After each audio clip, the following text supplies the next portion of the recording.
Halo, Assalamualaikum anak-anak. Nah, jumpa lagi dengan Ibu Kartika.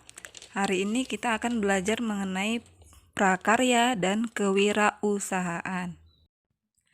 Bab pertama yang akan kita pelajari kali ini adalah wirausaha kerajinan dari bahan limbah berbentuk bangun datar. Sebelumnya kita bahas dulu secara singkat apa itu limbah. Nah, limbah itu secara garis besar terbagi menjadi dua. Yang pertama limbah organik dan yang kedua limbah anorganik. Limbah organik itu sendiri adalah limbah yang bisa dengan mudah diuraikan atau mudah membusuk. Contohnya seperti kulit buah, sayuran, kotoran manusia, dan kotoran hewan. Sedangkan limbah anorganik adalah jenis limbah yang berwujud padat dan biasanya sangat sulit untuk diuraikan ataupun sangat sulit untuk membusuk. Limbah anorganik umumnya berasal dari kegiatan industri, pertambangan, dan domestik, yaitu dari sampah rumah tangga, seperti kaleng bekas, botol, plastik, karet sintetis, potongan atau plat dari logam, dan banyak lagi yang lainnya. Limbah anorganik ini dapat dipilih-pilih lagi sesuai dengan kebutuhan. Jika kita nilai tidak layak lagi untuk dipakai, maka limbah anorganik dapat dilebur. Namun, jika masih dalam kondisi baik, bisa dimanfaatkan lagi untuk dibuat menjadi kerajinan, sehingga nantinya kerajinan tersebut akan memiliki nilai ekonomi yang lebih tinggi lagi. Nah, di kelas 11 ini kalian akan diajak untuk mempelajari dan memanfaatkan limbah yang khususnya berbentuk bangun datar, seperti contohnya koran bekas, kertas bekas, kulit jagung, ataupun sampah plastik. Sehingga limbah tersebut bisa menjadi produk kerajinan yang bernilai estetika, bermutu, dan memiliki nilai ekonomi yang tinggi. Nah, kita lanjut ke topik pembahasan perencanaan usaha kerajinan dari bahan limbah berbentuk bangun datar. Seorang wirausahawan harus dapat memanfaatkan peluang usaha secara sistematis, dimulai dari analisis sumber-sumber peluang usaha secara luas. Nah, persiapan yang dapat kalian lakukan dalam menganalisis peluang usaha adalah sebagai berikut. Yang pertama, meneliti berapa luas usaha yang akan dipilih. Yang kedua, bentuk usaha apa yang akan kalian pilih.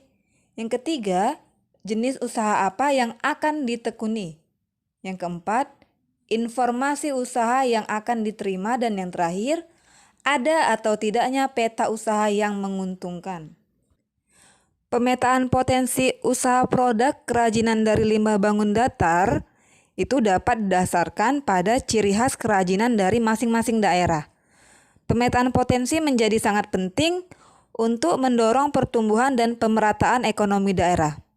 Nah, ada beberapa cara atau metode dalam melakukan pemetaan potensi usaha, baik secara kuantitatif maupun secara kualitatif.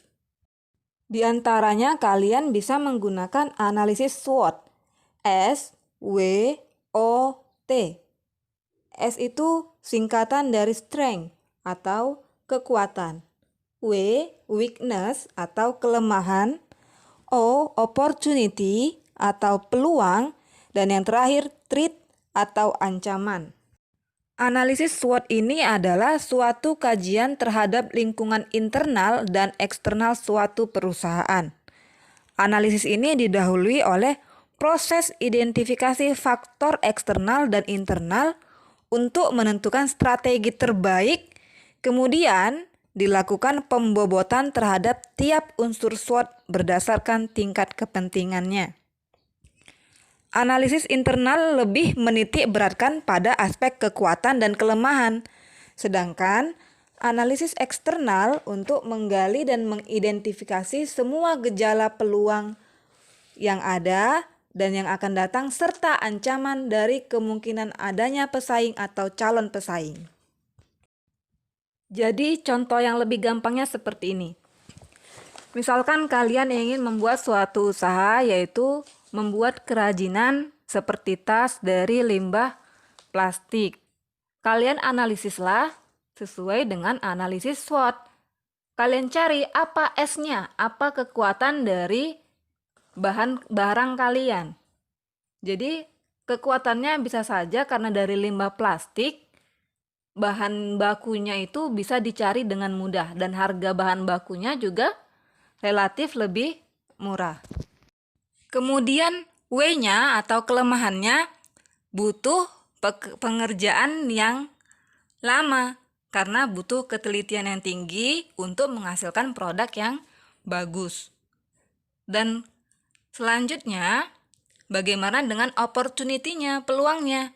Karena bahan kalian unik, karena barang kalian unik, itu adalah peluangnya.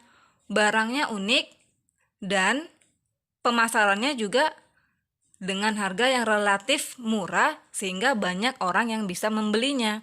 Itu peluang. Dan yang terakhir, threat atau ancaman. Ancaman di sini contohnya bisa kalian buat adanya pesaing yang baru dengan bahan yang sama, dengan barang yang sama, tapi harganya yang jauh lebih murah. Oke, sedikit lebih paham ya. Nah, sekarang kita lanjut ke hal yang perlu diperhatikan dalam menganalisis peluang usaha. Yang pertama, penetapan kelayakan usaha. Yang kedua, analisis kelayakan usaha. Dan yang ketiga, membedakan persaingan.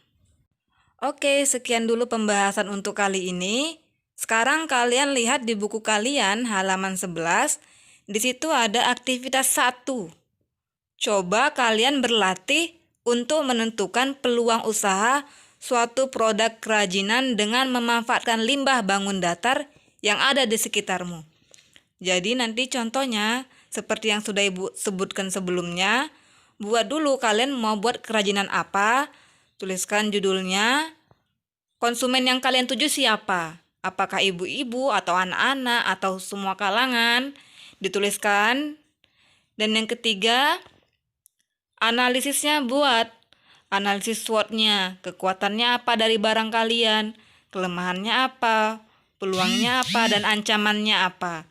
Tuliskan di bukunya masing-masing, nanti jawabannya kirim ke GCR Ibu ya. Sekian untuk pertemuan kali ini. Assalamualaikum warahmatullahi wabarakatuh.